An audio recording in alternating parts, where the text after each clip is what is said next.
ॐ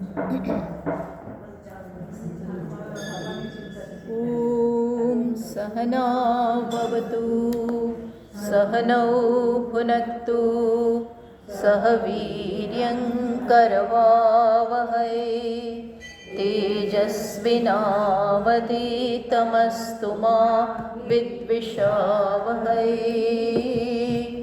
ॐ शान्ति शान्ति शान्तिः।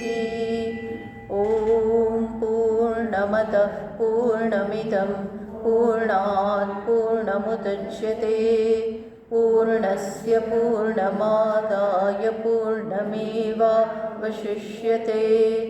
ॐ शान्ति शान्ति शान्तिः। श्रुतिस्मृतिपुराणानाम् करुणालयं नमामि भगवत्पादं शङ्करं लोकशङ्करं शङ्करं शङ्कराचार्यं केशवं बादरायणं सूत्रभाष्यकृतौ वन्दे भगवन्तौ पुनः पुनः।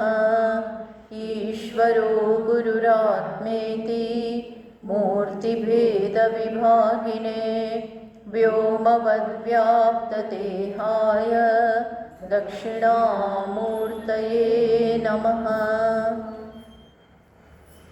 ॐ पार्थाय प्रतिबोधितां भगवता नारायणेन स्वयं व्यासेन ग्रथितां पुराणमुनिना मध्ये महाभारतम् अद्वैतामृतवर्षिणीं भगवतीम् अष्टादशाध्यायिनीम् अम्ब त्वामनुसन्दधामि भगवद्गीते भवद्वेषिणी।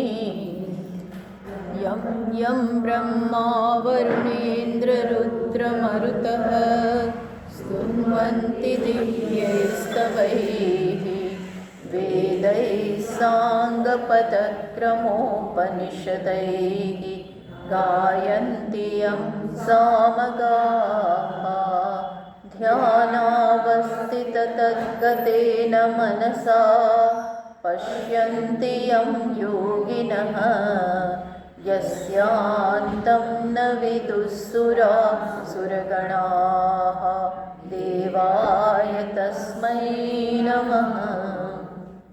તો આપણે ભગવદ્ ગીતા શંકર ભાષ્ય સાથે જે ચાલે છે એમાં 18મો અધ્યાય છે અને અત્યારે છેલ્લા શ્લોકો બધા ચાલી રહ્યા છે. એમાં ભગવાન વળી પાછા કર્મયોગની વાત કરે છે. શું કારણથી ભગવાન બતાવવા માગે છે કે કર્મયોગથી જ જ્ઞાનરૂપી સિદ્ધિ પ્રાપ્ત થાય છે. જ્ઞાન પ્રાપ્ત કરવા માટે જે યોગ્યતા જોઈએ એ શેનાથી આવે છે? કર્મયોગથી. એટલે કર્મયોગ અત્યંત અગત્યનો છે. એટલે ભગવાન વળી પાછો એની વાત કરે છે છેલ્લા શ્લોકોમાં. તો ચલો 56મા શ્લોકમાં કહે છે સર્વકર્માણ્યપિ સદા કુર્વાણો મદ્વ્યપાશ્રયઃ મત્પ્રસાદાદવાપ્નોતિ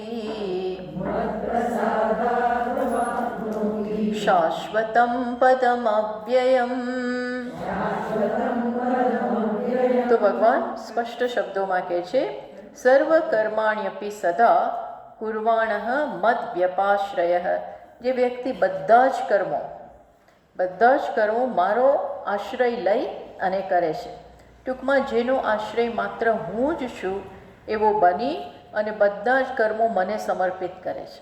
કર્મયોગનો આ જ તો મુખ્ય સિદ્ધાંત છે ને કે જે પણ કંઈ આપણે કરીએ એ ઈશ્વર માટે કરીએ, એ ઈશ્વરને સમર્પણ બુદ્ધિથી કરીએ અને એ જ જીવનમાં ઈશ્વરને લાવવાનો એક ઉપાય છે.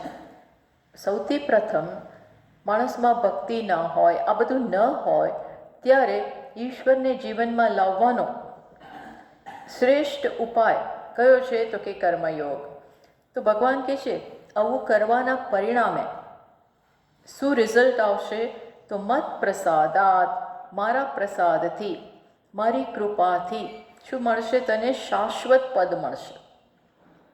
શાશ્વત અને અવ્યય પદ મારી કૃપાથી તને પ્રાપ્ત થશે. એટલે કર્મયોગ તમને ક્યાં સુધી લઈ જાય છે? ભગવાનની ઉત્તમોત્તમ કૃપા. એટલે જ્ઞાન પ્રાપ્ત કરવા માટે જે યોગ્યતા જોઈએ એ મળે, અને સાથે સાથ એને પરિણામે જે મોક્ષ છે એ પણ પ્રાપ્ત થાય.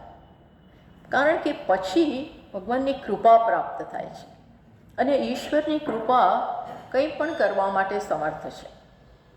કંઈ પણ કરવા માટે ખરેખર ઈશ્વરની કૃપા જોઈએ. ઈશ્વરની કૃપા વગર કંઈ ન થાય.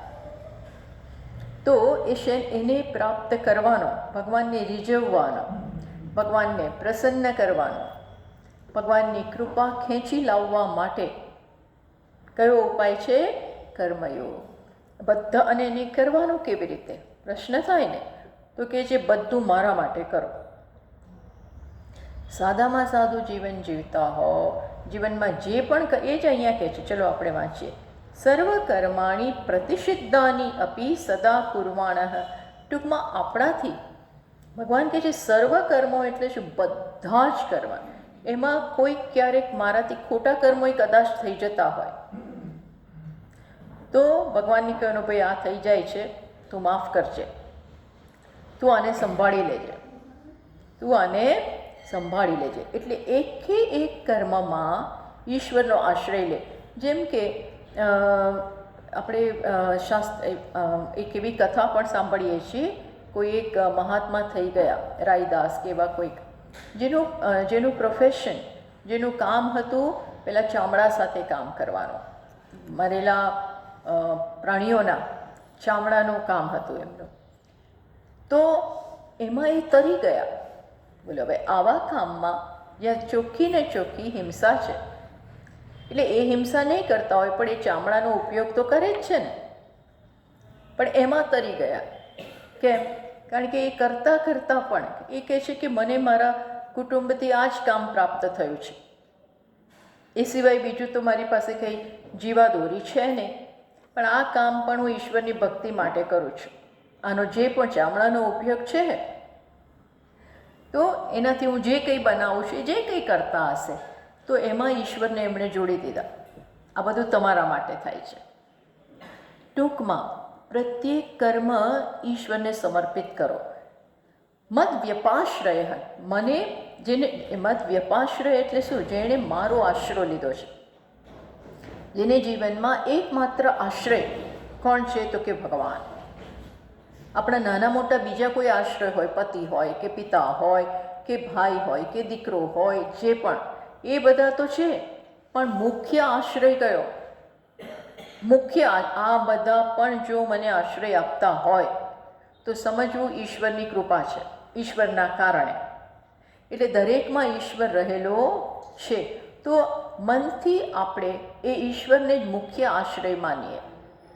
મુખ્ય આશ્રય, મારો તારણહાર, હું જેને શરણ થયો છું એ માત્ર ઈશ્વર જ છે. એટલે મદ વ્યપાશ્રય એટલે અહમ વાસુદેવ ઈશ્વર વ્યપાશ્રય યસ્ય સહ. આ બહુવ્રીહી સમાસ છે. એમાં મદ વ્યપાશ્રય એટલે આવી વ્યક્તિ છે, એનું નામ મદ વ્યપાશ્રય. મદ વ્યપાશ્રય એટલે જેનો આશ્રય માત્ર વાસુદેવ, અને વાસુદેવ એટલે સર્વમાં રહેલો ઈશ્વર, સર્વના હૃદયમાં વસી રહેલો ઈશ્વર જ જેનો એકમાત્ર આશ્રય છે, એને શું કહેવાય? મદ વ્યપાશ્રય. મીન્સ કે જેણે ભગવાનનો આશ્રય લીધો છે. તો આ કંઈ સામાન્ય વસ્તુ નથી. આના માટે શું કરવું પડે? દરેક કર્મ પહેલાં ઈશ્વરનું ચિંતન કરવું પડે. જોયું, ચિંતન આવી જાય. કંઈ પણ કર્મ ઉઠતા વેત આપણે કંઈ પણ કરીએ, માટલું સાફ કરીએ, દહીં મેળવીએ, કુકર ચઢાવીએ, જે પણ ચા બનાવીએ, જે કરતા વાળીએ, રસોડું વાળીએ, પહેલાં જે પણ કરીએ, આમાં સતત પહેલાં કોનું સ્મરણ કરી દેવાનું? આ તારા માટે થાય છે. હે ઈશ્વર, હું તારી સેવા પ્રારંભ કરી રહ્યો છું. તારી સેવા કરી રહ્યો છું. એટલે ખરેખર તો છે ને, આમ કરવાથી આપણે ખુશ રહીશું. મારે કરવું પડે છે એવું નહીં થાય. મારે કરવું પડે ને એ બોજ બને. જેના માટે કરીએ છીએ એ આપણને બહુ દરરોજ થઈ એટલે પછી જો આના માટે મારે કરવું પડે છે, એ તો કંઈ કરતા નથી, બધું કામ તો મારે જ કરવાનું. આવા કેટલાય બધા મનમાંથી વિરોધ જન્મે. કોઈને કામ કરવું ગમતું હોતું નથી, પણ પ્રેરણા જો શ્રેષ્ઠ હોય, આવું ઈશ્વર માટે થાય છે. ઈશ્વર માટે, મારે ઈશ્વર માટે કરવાનું છે. સામે ભલે ને જે તે વ્યક્તિ હોય, એમાં રહેલો ઈશ્વર, હું એના માટે કરું છું. આ ઘર ચલાવવાનું છે અને ઘરમાં મારા આટલા કામ છે. હું ઓફિસમાં જાઉં છું, વર્ક પ્લેસમાં જાઉં છું, ત્યાં મારા આટલા કર્મ છે, આટલા મારી ડ્યુટીઝ છે. જો પ્રત્યેક ક્લાર્ક કે ઓફિસર કે જે પણ ઓફિસમાં જે કોઈ કામ કરતા હોય, નાનો સ્ટાફ, મોટો સ્ટાફ, ઉપરના લેવલના સ્ટાફ, બધા જો આ ભાવનાથી કરે તો ભક્તિ કરી રહ્યા છે. આ ભક્તિ થઈ. બેસીને ભગવાનનું નામ લેવું એ ભક્તિ છે. કરતાં લેવું નામ એ ભક્તિ. આ તમારા માટે થાય છે, આ તમારા માટે થાય છે. તો કરતાં જેના માટે થાય છે ને એ યાદ આવે અને તમને સમર્પણ કરવાનું છે, તો આપોઆપ સારી રીતે જ થાય. એમ આપણે ગમે તેમ માથે ન મારીએ. આ તમારા માટે થાય છે એટલે વાળતા નેતરામ નાખી દે સાઈડમાં, કબાટની નીચે કચરો અથવા કબાટની નીચે તો સાવરણી કોઈ દિવસ જાય જ નહીં. એવું નહીં. ભગવાન માટે, આ ઘર ભગવાનનું છે, એના માટે થાય છે. તમે જોજો આખી વસ્તુ ટ્રાન્સફોર્મ થઈ જશે. જે આપણે કરવાનું છે ને એની ગુણવત્તા આખી બદલાઈ જશે. પ્લસ આ બધા સાથે મેં જેનો આશ્રય લીધો છે ને મારા મનમાં પ્રવેશી રહ્યા છે. આપણી અજાણતા પણ એ પ્રવેશી જાય અને ઈશ્વર જગતનું ચિંતન કરવું એના કરતાં જગત ઈશધી યુક્ત સેવનમ. રમણ મહર્ષિ કહે જગત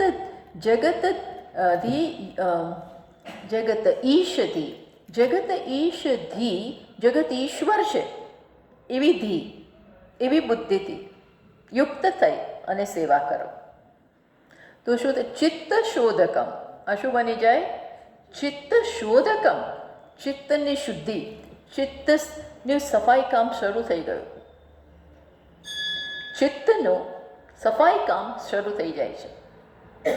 ચિત્ત શોધકમ. અને એ શું બની જાય છે? મુક્તિ સાધકમ. શું બની જાય છે? જગત ઈશધી યુક્ત સેવનમ ચિત્ત શોધકમ મુક્તિ સાધકમ. મુક્તિ પાસે લઈ જનારું બને છે.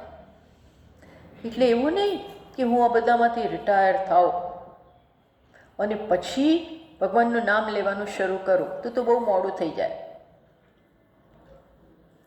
એના બદલે અત્યારે જ, હમણાં જ સાંભળો છો તો પણ છે ને કઈ રીતે? એ ઈશ્વર, તમે મારા હૃદયમાં છો, તમને હું જાણું એટલા માટે સાંભળું છું. બોલતા હોઈએ તો પણ આ તમારી સેવા છે. આ અધ્યયન થઈ રહ્યું છે. ટૂંકમાં પ્રત્યેક વસ્તુમાં ઈશ્વરને સાંકળી લો એટલે કર્મયોગ. કર્મને શેનું સાધન બનાવીએ? ઈશ્વર સાથે જોડાવાનું. યોગ એટલે જોડનારું, જોડી જે આપે. તો કર્મ મને હવે કોની સાથે જોડી આપે? કોની સાથે? ઈશ્વર સાથે. એટલે મારું જેનો આશ્રય હું છું, બસ બધા કર્મો પવિત્ર થઈ જાય. કરતાં આનંદ આવે. આપણે અધરવાઇઝ કરતાં ગુસ્સામાં હોઈએ, પછાડતા હોઈએ, મજા ના આવતી હોય, બીજું યાદ. એટલે કોઈ કર્મમાં ઠેકાણા નથી. મોટા ભાગના લોકોને મારે કહેવું ના જોઈએ, પણ આપણે ઘણીવાર એમને કામ કરતા જોઈએ, એમણે જે કરેલું હોય એ જોઈએ તો એમ થાય કે આ શું આવડે છે.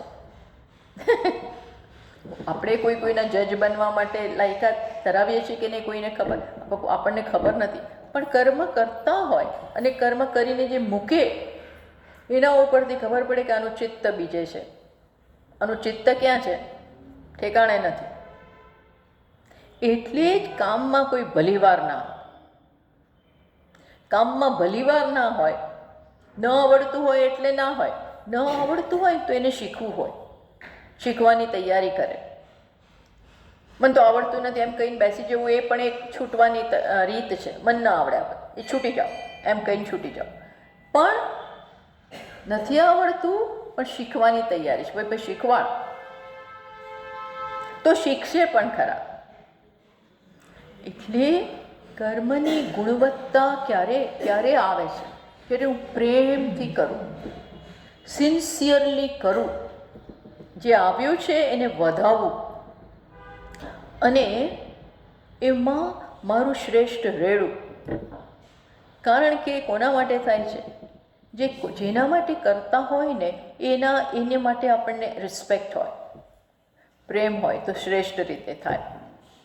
અહીંયા કોના માટે થાય છે? ઈશ્વર માટે. એટલે એમના માટે મને હોપફુલી રિસ્પેક્ટ છે, પ્રેમ છે. નહીં હોય તો આવશે, નહીં હોય તો આનાથી આવશે. મીરાબાઈ કહે છે ને, શ્યામ મને ચાકર રાખો. બોલો, સ્પષ્ટ. એ તો બધું કરતી જ હતી, છતાં વારંવાર પ્રાર્થના કરે છે, ગાય છે, શ્યામ મને ચાકર રાખોજી, મને ચાકર રાખો. ભાઈ શું કરવાનું ચાકર બનવું છે? તો કે ચાકરી કરતાં કરતાં, વાળતા વાળતા, બધું સાફ કરતાં કરતાં તમે યાદ આવશો, તમે દેખાશો. ઘરમાં કામ કરતા હોઈએ, પેલા આપણી સાથે નોકર કે જે કામ કરતું હોય એને આપણે વારંવાર દેખાઈએ, વારંવાર આપણી સાથે એનો સંપર્ક થાય. કારણ કે આપણે કંઈક કહે, જો આમ કરજે, બરોબર વાળજે, બરોબર પોતું મારજે, એમની સાથે વાર્તાલાપ થાય. એટલે કે જે ચાકરી કરતાં કરતાં દર્શન પાશું, વારંવાર તમારું દર્શન થશે, સ્મરણ થશે. બોલો, હવે એવી વ્યક્તિ જો આવું કહેતી હોય તો ભગવાન કહે છે બસ આ ફર્સ્ટ સ્ટેપ. આ કેવું છે? ઉત્કર્ષનું, આત્મવિકાસનું આ કયું સ્ટેપ થઈ ગયું? પહેલું સ્ટેપ. પણ આ કરવાથી તરત રિઝલ્ટ એટલે તો શું? મત પહેલું રિઝલ્ટ તો એ કે મારું મન પ્રસન્ન રહે. મારું મન કેવું થઈ જાય? પ્રસન્ન. અથવા તો અધરવાઇઝ તો આપણી આંખો જોઈ, આપણા કામને જોઈ, આપણી બોડી લેંગ્વેજ જોઈ બધા ભાગી જાય. ભાઈ હમણાં બોલાવતા નહીં મમ્મીને, હમણાં પપ્પાને બોલાવવામાં માલ નથી, ઓફિસે જતા હોય ત્યારે નહીં બોલાવવાના, કારણ કે એ ટેન્શનમાં છે. પણ આ તો બધું કેવું છે?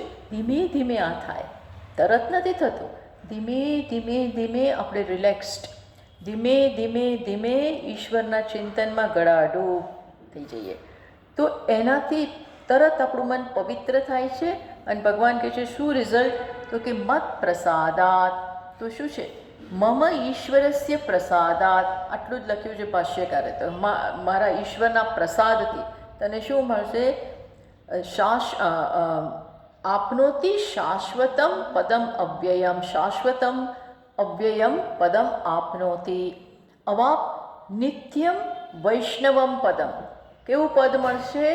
નિત્ય, જે છૂટવાનું નથી, જે મારું સ્વરૂપ છે. વૈષ્ણવ પદમ એટલે અવ્યય સાથે લખ્યું છે, એટલે એનો અર્થ જેમાં કોઈ વ્યય એટલે કે જે ક્યારેય ખૂટતું જ નથી, જેના સ્વરૂપમાં ક્યાંય કોઈ પ્રકારનો ઘસારો નથી, એમાં ક્યાંય ઘટતું ને એવું રહે છે. કયું પદ? આત્મા કહો, બ્રહ્મ કહો, એને તું સમજી શકીશ મારી કૃપાથી. મારી કૃપાથી આ થશે, મારી કૃપાથી આ બધું સમજાશે અને એમાં તું સ્થિર થઈશ.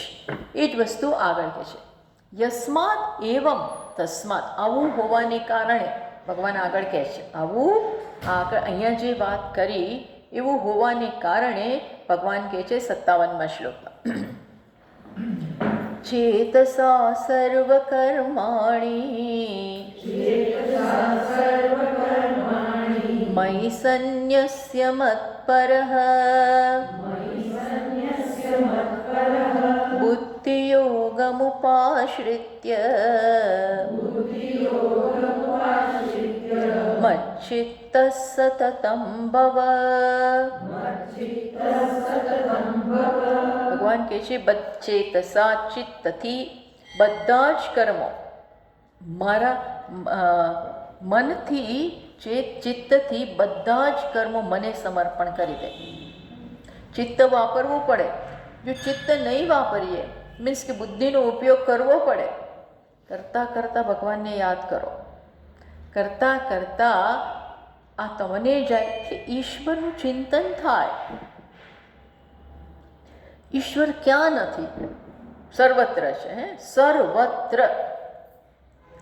તો જ્યાં જ્યાં મારી જે કોઈ ડ્યુટી હોય, જે કોઈ કર્મ હોય, એ બધાને હું ઈશ્વર માટે કરું. અને ત્યાં જ ઈશ્વર રહેલો છે, જે તે વ્યક્તિમાં, જે તે વસ્તુમાં, જે તે સ્થાનમાં, જે તે ગવર્મેન્ટમાં પણ. મીન્સ કે બધું જ. કારણ કે ઈશ્વર કેવો છે? સર્વાત્મા. સર્વાત્મા, સર્વનો આત્મા છે. સર્વ કોઈ વસ્તુનું યાથા તથ્ય તત્વ છે. એટલે ભગવાન કહે છે બુદ્ધિથી વિવેક વાપરવો. વિવેક બુદ્ધ્યા. ચેતસા એટલે શું? વિવેક બુદ્ધ્યા. વિવેક સમજણ વાપરીને સર્વકર્માણી દૃષ્ટ અદૃષ્ટાર્થાની. જે તમે સામાન્ય કર્મ કરતા હો, પૂજારૂપી કર્મ કરતા હો, યજ્ઞ યાગાદી રૂપી કર્મ કરતા હો, એકાદશી આવે, પૂનમ આવે, સંકષ્ટી આવે, બધા કેટલાય તપ આવે, એ બધું જે કરતા હો એ મારા માટે કરો. ઈશ્વર આનાથી પ્રસન્ન થાવ. કરતાં પહેલાં આવો એક વૃત્તિ આપણામાં ઉઠે. શું છે? અનેન ઈશ્વર પ્રિયતામ. અનેન અમારા આ કર્મથી ઈશ્વર ખુશ થાવ. એ ખુશ થાય એવું કરું. આમાં થાય છે શું? આપણામાં આપોઆપ બીજાને ખુશ કરવાની વૃત્તિ આવે છે. બાકી બીજાને આપણે ગણતરીમાં ના લઈએ. હું કંઈ તારા માટે થોડો કરું છું. તું શું? તું કોણ? એમ તરત થઈ જાય. હું શેના માટે કરું છું? તો મને કહો કે આ દ્વારા અન્યને, એ જે કોઈ અન્ય હોય, એમાં રહેલા ઈશ્વરને હું ખુશ કરી રહ્યો, ખુશ કરવાનો પ્રયત્ન જે કર્મ કરતા હોય એ દ્વારા. હવે તમે વિચાર કરો, સવારથી સાંજ કે રાત્રિ પડે ત્યાં સુધી આપણે કેટલા કર્મો કરીએ છીએ? કેટલાય કરતા હોઈએ છીએ. બહાર જઈએ, અંદર આવીએ, જે કરતા હોઈએ એમાં ચિત્તથી, બુદ્ધિથી પહેલાં આવો સંકલ્પ કરી લેવાનો, આ તમારા માટે થાય છે. યદ્યત કર્મ કરોમિ તત્તદખિલમ શંભો તવારાધનમ. હે શંભુ, મારા વડે જે કોઈ કર્મ થઈ રહ્યા છે એ તારી આરાધના બની જાઓ. મારા પગ જે કંઈ કરે એ તારી પ્રદક્ષિણા બની જાય. હું સૂઈ જાઉં એ સમાધિ. હું જે કરું એ તારા માટે હોય. આ જીવન બદલનારી વસ્તુ છે. જીવન બદલાઈ જાય. આપણું જીવન બદલાતું ન હોય. બદલાવો એટલે પવિત્ર બનવું. ઈશ્વરની ભક્તિ ન આવતી હોય આપણામાં તો વિચાર કરવાની જરૂર છે કે મારું કર્મ આવી રીતે થાય છે કે નહીં. મારામાં ભક્તિ ના હોય, હૃદય પીગળતું ના હોય, ઈશ્વર માટે કંઈ કરતા ન, મીન્સ જો ઈશ્વર જીવનમાં આવતા ન હોય તો વિચારવાની જરૂર છે કે હું કરું છું કઈ રીતે, મારા કર્મનો ઉપયોગ કેવી રીતે થાય છે. કર્મ તો મોટી સંપત્તિ છે ભાઈ. ભગવાને તો એને સંપત્તિ બનાવી દીધી, માધ્યમ બનાવી દીધું. શેના માટેનું? ઈશ્વર સુધી પહોંચવાનો બ્રિજ. બોલો, સેતુ, રામ સેતુ. ભગવાને સેતુ બનાવ્યો પછી જ જઈ શક્યા. નહીં તો રામ જેવા રામ બારે ઊભા હતા સાગરના કિનારે. જવું કેવી રીતે? પેલું સાગર જવા જ ના દે. 3 દિવસ સુધી ઊભા રહ્યા, પછી બાણ ચડાવ્યો. સેતુ કારણ કે આ બધા પોતે તો કદાચ કંઈક કરીને જતા રહે, પણ આ બધા વાનરોને કેવી રીતે લઈ જવા? આ રીંછોને કેવી રીતે લઈ જવા? સેતુની જરૂર હતી જ. સેતુ જોઈએ, સાધને જોઈએ. તો એ કહ્યું છે મારું કર્મ જ સાધન બનાવે છે. કર્મને એમને ફેંકી દેવું તો નહીં કામ આવે. ફેંકી દીધા, કર્યું કેટલુંય કર્યું, પણ એમાં ક્યાંય ઈશ્વરને વચ્ચે લાવ્યા નહીં. એ કે જે કર્મમાં આપણે કોને ન લાવ્યા? ઈશ્વરને લાવ્યા જ નહીં. એટલે એ કર્મ શું કેવા ગયા? નકામા. શક્તિ આપી છે ભગવાને, પણ એ શક્તિનો ઉપયોગ શેના માટે થયો? ઈશ્વર માટે ના થયો. એટલે ચિત્તથી આ પહેલા વિચાર કર, જે કર્મ હું કરું છું, જે પણ આશયથી કરું છું, એ તમારા માટે જ થાવ. મયી સંન્યસ્ય, મયી એટલે ઈશ્વરે, સંન્યસ્ય એટલે ત્યાં ભાષ્યકાર લખી યદ કરોશી યદશ્નાસી. હું જે ખાઉં એ પણ, હું જે ખાઉં, જે જમું, મોઢામાં અન્ન નાખું, પાણીથી જે પીવું, એ ઈશ્વર માટે. તો આપોઆપ શું થઈ જાય? આપોઆપ મારું ભોજન છે ને થોડું શુદ્ધ બની જાય. પછી લસણ ડુંગળી ભગવાનને ના અપાય, તરત એવું થાય. આપણે પ્રસાદમાં કેવી રીતે, આપણે જે નૈવેદ્ય બનાવીએ છીએ, હે ભગવાન માટે નૈવેદ્ય ધરીએ, એમાં લસણ ડુંગળી ધરીએ. જનરલી સમજુ લોકો ના ધરે, પછી ટોટલી અણઘડ હોય એને કંઈક ખબર, ભગવાન એ સ્વીકારી લે છે. પણ ભગવાનને એવું અપાય નહીં. અપાય એવું શાક ના અપાય. એવા ભાજીપાઉં બનાવ્યા હોય, એવા ભરોભાર લસણ, ભરોભાર ડુંગળી, કાંદા અપાય? અમે તો આપીએ છીએ, પણ અપાય નહીં. શુદ્ધિ. ભગવાનને કષ્ટ પડે સખત. આવું ધ્યાનમાં રાખીએ ને તો આપણું ભોજન એ શુદ્ધ બને. પછી જો આવું છે ને, એક પીવાનું શુદ્ધ થઈ જાય. ગમે તે ના પીએ, તમાકુ ના બધું ના જાય. તો રામકૃષ્ણ પરમહંસજીને એક શિષ્ય, એ સાવ નખામો, મીન્સ કે સાવ આડા માર્ગે ચડેલો હતો, અને આખો દિવસ પીધા કરે, આખો દિવસ આલ્કોહોલ કે મદિરા પીધા કરે. પછી રામકૃષ્ણજી પાસે એને કહ્યું કે રામકૃષ્ણ પરમહંસ ઠાકુરના જે સંપર્કમાં આવે છે ને બદલાઈ જાય છે. એટલે એ ખાસ જાય નહીં કે જો મારે આ બધું બદલવું નથી, મારી જે આ બધી કુટેવો છે મારે બદલવી નથી. મને કે એની આંખમાં આંખ મિલાવો તો તમે બદલાઈ જાઓ. એટલે એ તો માનતો જ નથી. પછી એકવાર ઠાકુર સામેથી ત્યાં ગયા. પછી એ કહે છે તમે એમ માનતા હો કે હું આ બધું છોડી દઈશ, તો કે હું છોડીશ નહીં. એને પોતાની જાતે જ આ બધું બોલે છે. ઠાકુર તો કંઈ બોલ્યા જ નથી. કે છે તમે એમ માનતા હો કે હું આ બધું છોડી દઈશ, તો હું છોડવાનો નથી, તો એ ના છોડીશ. પણ હવે દરેક વખતે તું પીવે ને ત્યારે મને યાદ કરજે, યાદ કરી મને આપીને પીજે, એવું કહે છે. એટલે એણે એવું કરવાનું શરૂ કર્યું. તો દરેક વખતે એને એમ થાય આવું થોડું અપાય, ઠાકુરને થોડું આવું અપાય, એ તો કેટલા પવિત્ર છે. અંદરથી તો જાણે છે આ માણસ પાપી છે, પણ આટલું તો જાણે છે. એમ દરેક વખતે યાદ કરતા થયું ને તો એનું પીવાનું છૂટી ગયું, બધું છૂટી ગયું.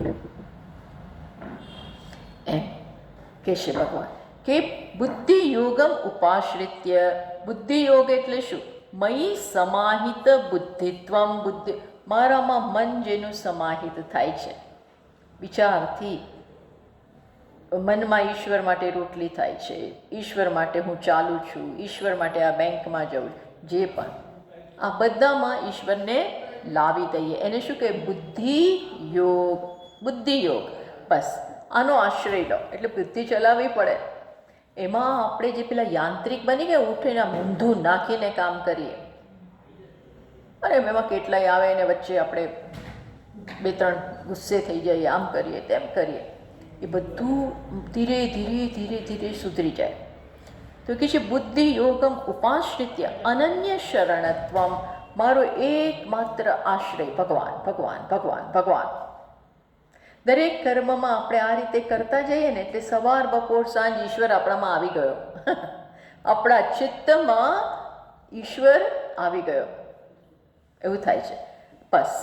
અને ભગવાન સ્પષ્ટ શબ્દ મત ચિત્ત સતતમ ભવજી, જીવનમાં તારે કેવું બનવું જોઈએ? તો કે તારું ચિત્ત મારામાં હોય એવો બન. તારું ચિત્ત, તારું મન, તારી બુદ્ધિ કોનામાં હોય? ઈશ્વરમાં હોય એવો બન. મત ચિત્ત સતતમ ભવ મયી એવ ચિત્તમ યસ્ય તવ સત્વમ મત ચિત્ત સતતમ સર્વદા. ભગવાન એવું નથી કહેતા સવારે 1 કલાક પૂજા કર ત્યારે બસ બરોબર છે, સાંજે વળી થોડું ઘણું કરવા બેસે ત્યારે બરોબર છે, માળા કરે ત્યારે બરોબર નહીં. ભગવાન શું કહે છે? સતત સર્વદા. કોઈ છૂટ આપતા જ નથી.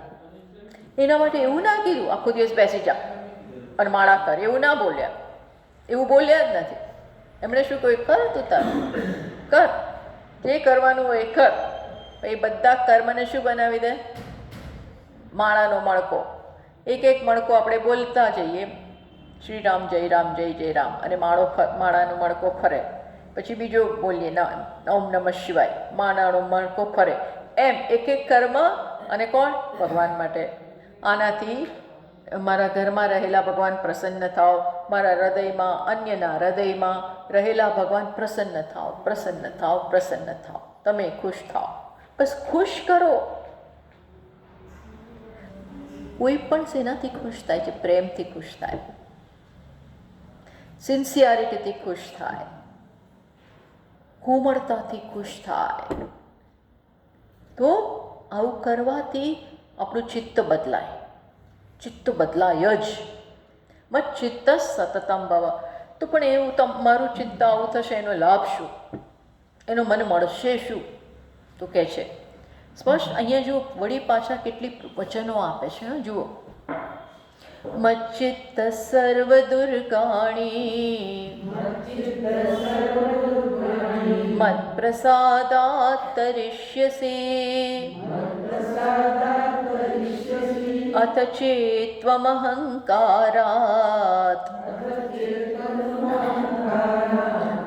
ના, એ તો બોલવાનું.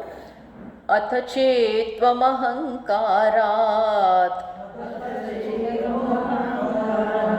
ન શ્રોષ્યસि વિનક્ષ્યસि. એ ત અને ન જ્યારે ભેગા થાય ત્યારે ડબલ ન બની જાય. સંધિ છૂટી પાડીને બોલીએ તો કેવું છે? અથ ચેત્વમ અહંકારાત.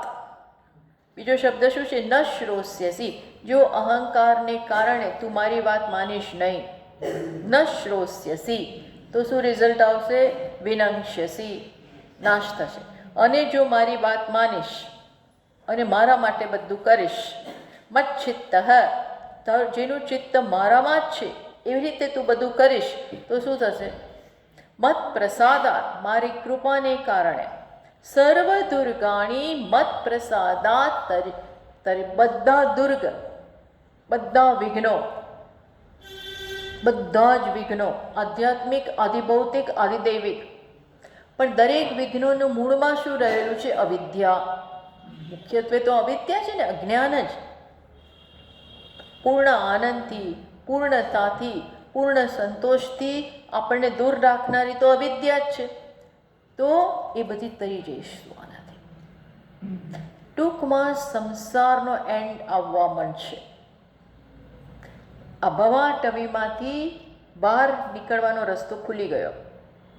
કોને કારણે? ભગવાન કહે છે તારું ચિત્ત મારામાં આવી ગયું. જેમ આપણે ભગવાનને યાદ કરીએ ને દર વખતે, એ દર વખતે ભગવાન કોને યાદ કરે? જેને બોલાવો, હા ભાઈ જ્યોતિકાબેન, તો જ્યોતિકાબેન સાંભળે તો ખરા ને, એટલે એ પણ હા એનું ધ્યાન ખેંચાય.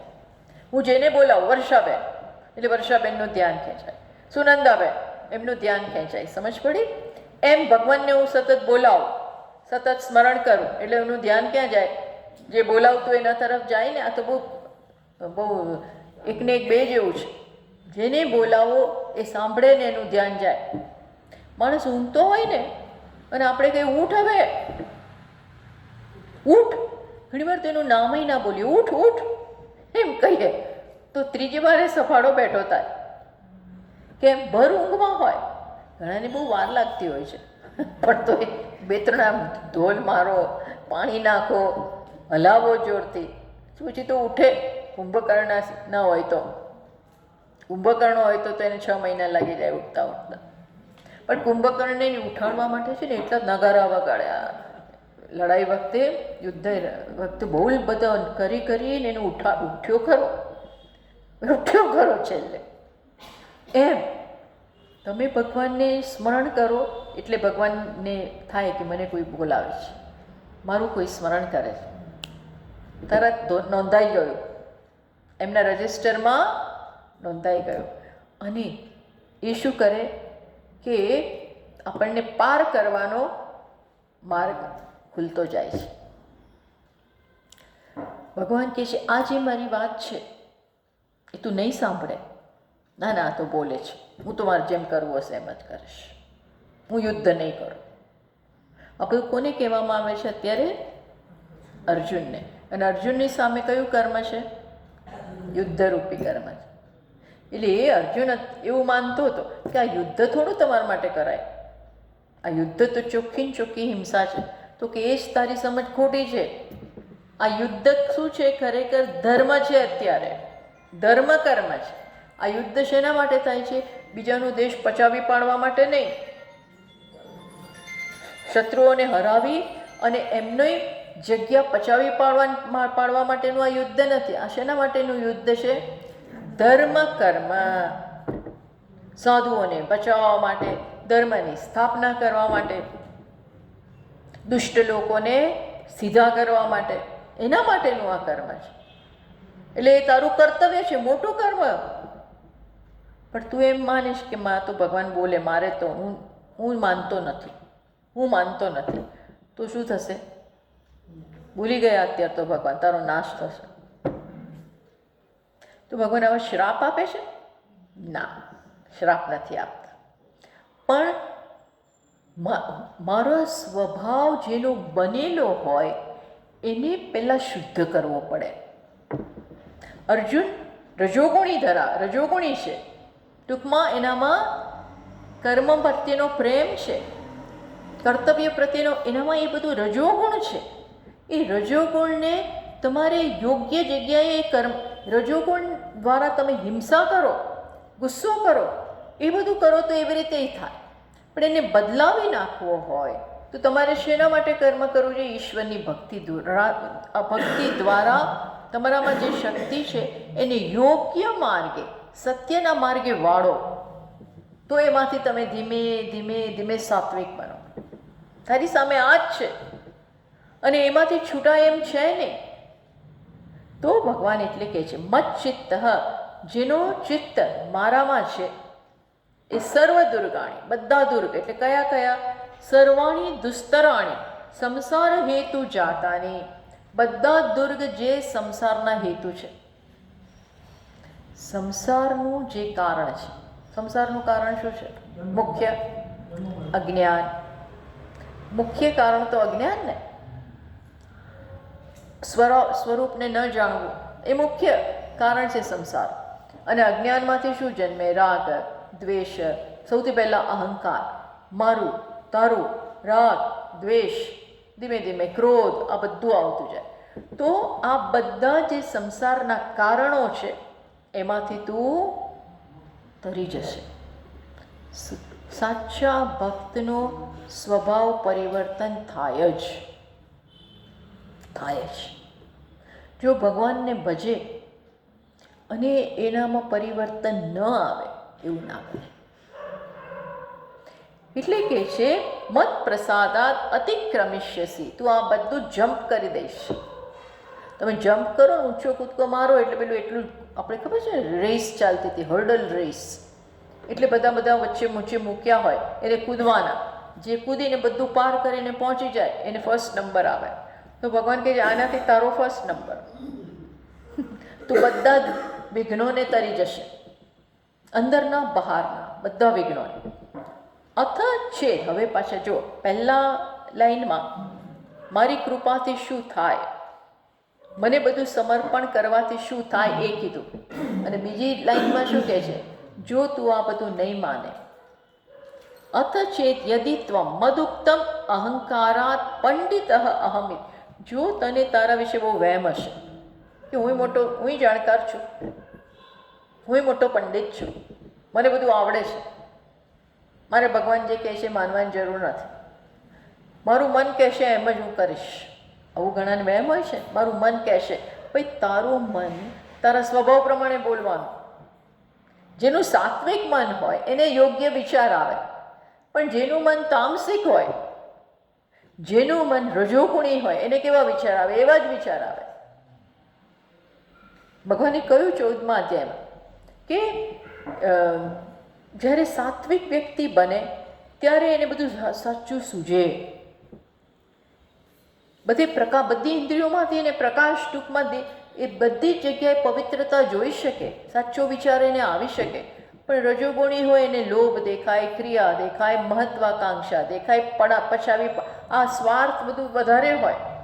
એટલે કે છે કે જે મેં આ બધું કીધું એ તું જો નહીં માને, ન શ્રોષ્યસી, તું ગ્રહણ નહીં કરે તો તારો વિનાશ. વિનંશ્યસી વિનાશમ ગમિષ્યસી, તારો નાશ થશે. કેમ? તું આ યુદ્ધ, અત્યારે તો આ અર્જુનના સંદર્ભમાં જોઈએ તો આ યુદ્ધથી પાછો વળી જશે, કરશે નહીં તો આપોઆપ શું થશે? દુર્યોધન રાજ્ય લઈ લેશે, આ લોકો પાંચેયને ઘડી મૂકશે, મારી એ નાખે, એ તો કંઈ પણ કરે. અથવા આ લોકોએ ભટકવું પડે, કારણ કે એણે ચોખ્ખી ના પાડી. દુર્યોધને કહેલું કે હું એક તસુ પણ જમીન નહીં આપું, એક સોય જેટલી પણ જમીન તમને એમને એમ નહીં આપો. કારણ કે યુદ્ધ નિવારવા માટે ભગવાને કહ્યું ચાલો એમને 5 ગામ આપી દો તમે. તો દુર્યોધન કહે છે ના, 5 ગામ નહીં આપો. તો કે 5 ઘર આપો, 5 ભાઈઓના 5 ઘર આપી દો. તો કે એ નહીં આપો. 1 રૂમ આપો, એ નહીં આપો. એ પછી દુર્યોધન બોલે છે એમને યુદ્ધ કર્યા વગર, એ લોકોએ મારી સાથે યુદ્ધ કરીને જે જોઈતું એ લે, બાકી એમને હું એને કાંઈ નહીં આપું.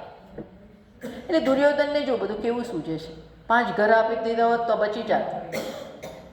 પણ દુર્યોધનને સાચું સૂજે જ નહીં. તમે સમજો, આ જે ખોટા માર્ગે જાય છે એ તમોગુણી માણસ છે. એને શું સૂજે? એને હિંસા જ સૂજે, એને બીજાનું પચાવી લેવાનું જ સૂજે. સમજ પડી? એટલે ભગવાન કહે છે અર્જુન, જો મારા પ્રસાદ વગર તારા જીવનમાં સાચું તો અહીં આવશે જ નહીં. માટે હું કહું છું એમ કર, તારા સ્વભાવનું પરિવર્તન આપોઆપ થશે, નહીંતર તારો વિનાશ થશે. તું આવો ને આવો રહીશ તો તને એમ છે કે તે સારું કામ કર્યું, પણ તારો સ્વભાવ યુદ્ધનો, ધર્મનો, કર્તવ્યનો એમનો એમ રહ્યો. એટલે તું આ સહન નહીં કરી શકે આ લોકોનું ખોટું કામ. ખૂણામાં બેઠા બેઠા પણ લોકો હેરાન થતા હશે, નાગરિકો હેરાન થતા હશે તો તારું લોહી ઉકળશે. મફત તારી પાસે સત્તા જ નથી, તું શું કરવાનું? માટે હું કહું છું એ રીતે કર. આ યુદ્ધ કર્મ કર, ધર્મ કર્મ કર, એમ આગળ વધ. એટલે ભગવાન અત્યંત શ્રેષ્ઠ સલાહો આપે છે કે કર્મયોગથી બધું જ પરિવર્તન થશે.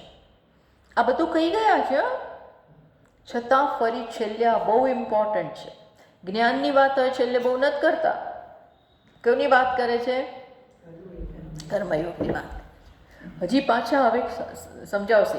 ઈદંચ ત્વયા ન મંતવ્યમ સ્વતંત્ર અહમ કિમર્થમ પરોક્તમ કરીશામી. જો આવી વાત કરે છે, તું એમ ના માનતો કે હું તો સ્વતંત્ર છું એટલે હું કંઈ પણ કરું, મારે બીજા કે એવું કરવાની શું જરૂર? આપણે કહીએ ને ઘણીવાર આપણે બીજાને સલાહ, તમે કહો છો, તમે મને કહેવાવાળા કોણ? સૌથી પહેલાં તો આપણે એમ જ કહીએ. એ કહેતા હોય એ ન કરવું હોય, એ વ્યક્તિ ગમતી ના હોય કે પહેલું તો શું કહીએ, તમે કોણ મને કહેવાવાળા? અથવા તે માનતા હોય તો શું કહે, તમે કોઈ એમ મારે કરવું એવું જરૂરી નથી. હું સ્વતંત્ર છું. આજકાલના છોકરાઓ તો તરત જ કહી દે, તું કેમ કરવું એવું થોડું જરૂરી છે. માતાને કહી દે, આઈ એમ ઇન્ડિપેન્ડન્ટ, મારે જે કરવું એ કરો. એટલે તમે દૂધ પીવાનું કહો તો ન પીવું હોય તો કે તું મને કે why should I drink milk, I have a choice, મારી ચોઇસ છે, હું બીજું પીવું. હું આ નહીં માનું તરત જ. એટલે ભગવાન કહે છે અર્જુન, તું એમ માનતો હોય કે તમે કહો છો એટલે કરવું કેમ, તો હવે ભગવાન જરાક, ભગવાને કડક શબ્દોમાં ક્યારેક બોલે, હા સ્પષ્ટ બોલે. હવે કહેશે એ આપણે અત્યારે નથી કરતા, પણ ચલો શ્લોક વાંચીએ, કરીશું આવતા વખતે. યદહંકારમાશ્રિત્ય ન યોત્સ્ય ઇતિ મન્યસે મિથ્યૈષ વ્યવસાયસ્તે પ્રકૃતિસ્ત્વાં નિયોક્ષ્યતિ. ચોખ્ખું કહી દે છે, એમ માં કહી દે મારી વાત નહીં માને ને તો તારી હાલત ખરાબ થવાની છે, તું પાસ નથી થવાનો, એમ કહી દે. એમાં અહીંયા કહી દે છે ભગવાન, જો અહંકારને કારણે હું યુદ્ધ નહીં કરું એવો નિર્ણય લઈશ તો પછી તારો એ નિર્ણય ખોટો હશે અને તારો સ્વભાવ જ તને યુદ્ધમાં નાખશે.